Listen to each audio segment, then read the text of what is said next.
yeah. Oh yeah. Here we go. Here we go. Here we go. Here we go. Here we go. Here we go. All right. On that note, we'll fall into formation. Fall in.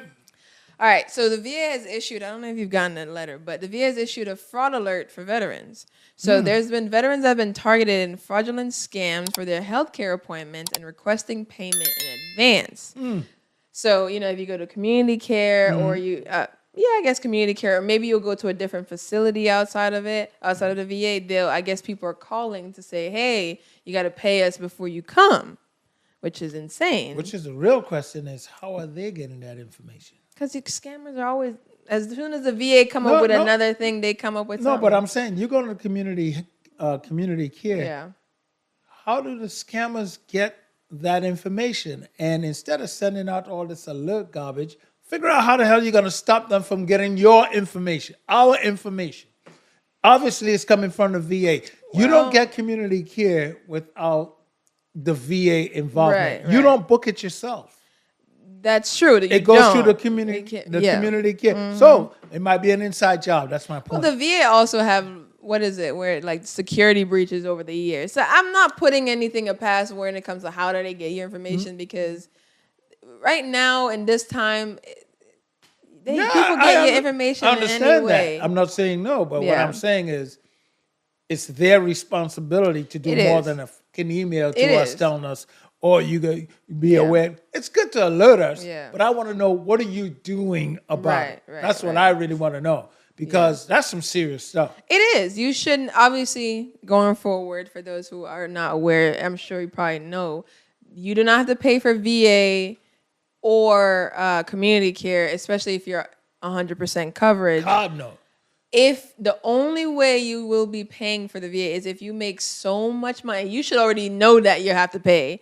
If you make so much money that out in your regular job that the VA is going to charge you like a copay. Right. But you should already know that because you're going to leave there knowing that you have to pay something. Right. But community care, you should not have to. That's billing that. The only thing you should be getting in the mail for community care is a receipt. Yes. That should say boldly on it, how much, and this is not how much you have to pay. Yeah. And if it is what you have to pay, you don't pay to them. It goes back to the VA itself. But not even for mine. It's always said this is not like for payment, right? To let you know. But for those who have copays. Oh, for those who there copay, you go. Yeah. It goes back to back to the VA.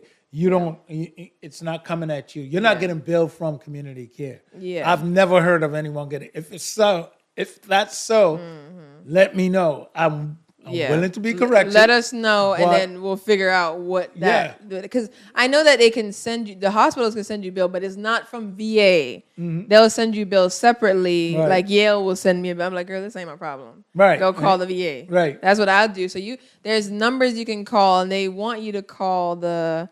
What is it? Their compliance and integrity helpline, which is 866-842-4357. And I know this is probably, everything will be down below. Yep.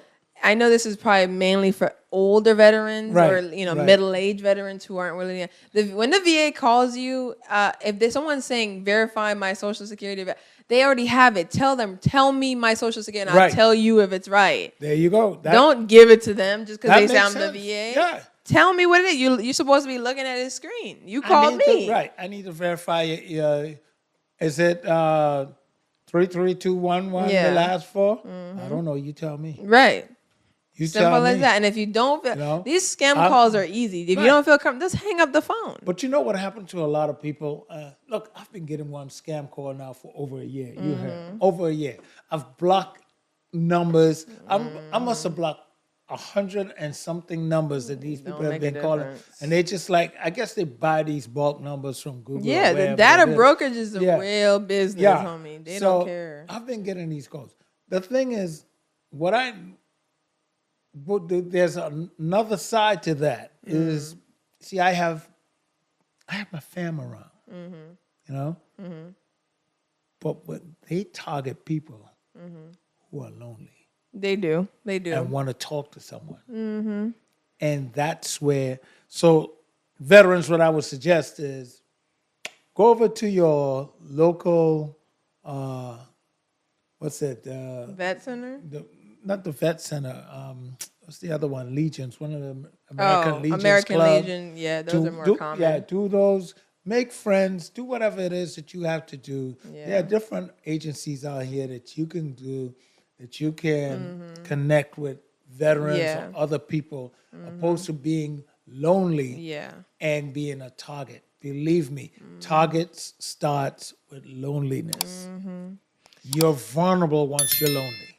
Yeah. The VA has some more programs coming towards the summer to help veterans interact, but we'll push that out as it comes closer towards the summertime. Hell yeah! Hell yeah! Here we go! Here we go! Here we go! Here we go! Here we go! Here we go!